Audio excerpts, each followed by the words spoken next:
Hello friends, today we are here to discuss the last group of P block elements, that is the group 18. With the help of this video, I will walk you through the elements, their physical properties, chemical properties, compounds that they make, their uses, followed by a couple of questions at the end of the section.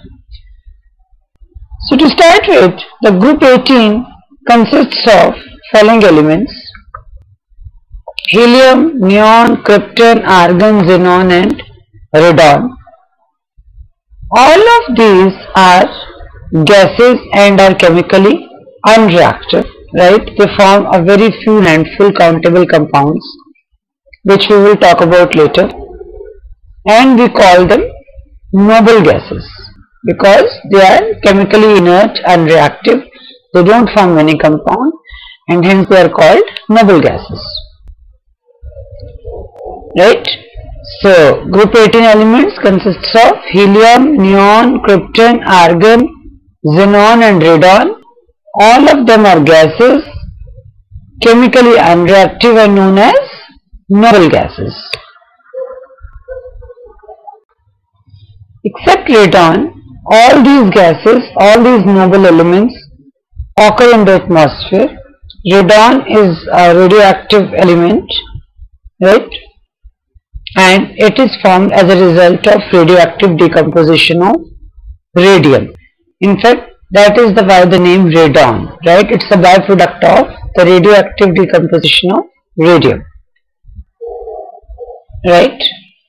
Helium and neon are found in natural gas and a couple of radioactive elements as well. Pitchblende is a radioactive mineral in which which is a source of helium and neon. Then monazite is a radioactive mineral, source of helium and neon, and then clearite. All these radioactive minerals are also sources of helium and neon. Let us now move on to their physical properties. We all know their atomic numbers. Helium has an atomic number of 2. Neon has a 10, then 18 for argon, 36 for krypton, xenon 54, radon 86. So by now, goes without saying that we go down the group, atomic number increases, and this is how they are placed in the group. Alright, their electronic configuration. Except helium, all these gases have outer electronic orbitals as s2p6. Both s and p orbitals are filled. Helium has only s orbital which is completely filled. So if you see here, this atomic configuration is for helium, which is 1s2. For neon, atomic number 10, so we have to have 1s2, 2s2, 2p6. Since 1s2 is an electronic configuration of helium, so we have symbolized helium over here. All the orbitals are completely filled, and that is the reason these gases are chemically unreactive. Similarly for argon, atomic number of argon is 18, right? So 18 means 10 electrons here and 8 electrons left out. 10 electrons means electronic configuration of neon, and the 8 remaining electrons are arranged in s and p orbitals, making them completely full. And similarly for argon and krypton, because of all these completely filled orbitals, these gases are chemically unreactive. Now, a couple of more physical properties for noble gases. They are monoatomic. What do we mean by monoatomic? They don't exist as their molecules. You won't, for example, oxygen, it is not a noble gas and it exists as O2 molecule or as ozone, O3 molecule. But these noble gases are always seen monoatomic. Why? Plain reason, they are not reactive, so they don't react with each other also to form molecules.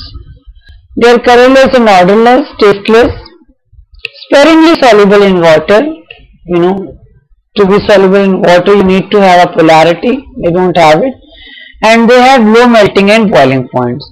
And helium actually has the lowest melting point of any substance known till date. It's around 4.2 kelvins. So friends, can you guess why these noble gases have such less melting and boiling points?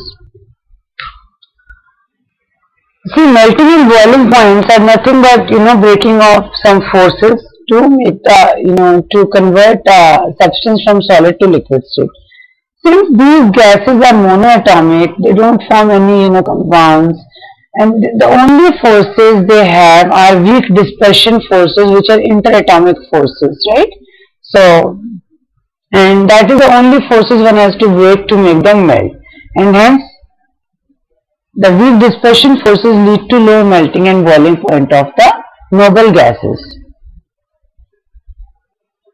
Now these group 18 elements have high ionization enthalpy and high electron gain enthalpy. Again, the reason is same. What is ionization enthalpy?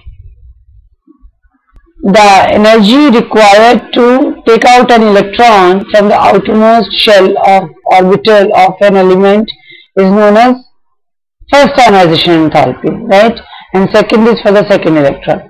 Now see, these shells are completely filled and hence very stable. There is a large amount of energy will be required to take out one electron from the outermost shell of these noble gases and make them unstable. Similarly, their outermost shells are filled, they are content with the number of electrons, and hence they don't need any more electrons, and hence their electron gain enthalpy is also a high value. Alright,